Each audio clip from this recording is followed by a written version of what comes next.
At Synhelion, we turn sunlight into fuel.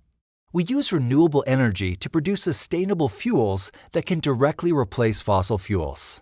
So how does it work?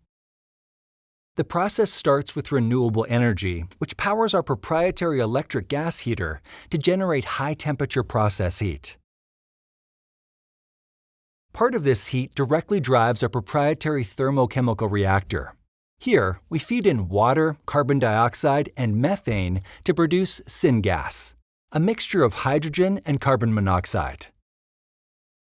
The carbon dioxide and methane come from RED-certified biogenic waste, which is converted into raw biogas through anaerobic digestion in a standard biogas plant.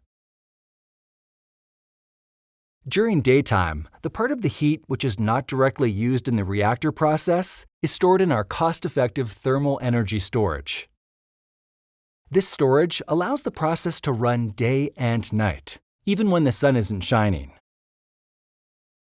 Next, we convert the syngas into synthetic crude oil, or syncrude, using the Fischer-Tropsch process.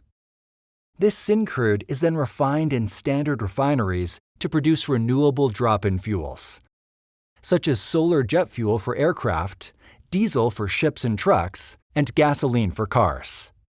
Our renewable synthetic fuels are fully compatible with today's global fuel infrastructure. By replacing fossil fuels with renewable fuels, Synhelion is contributing to a net-zero transportation sector.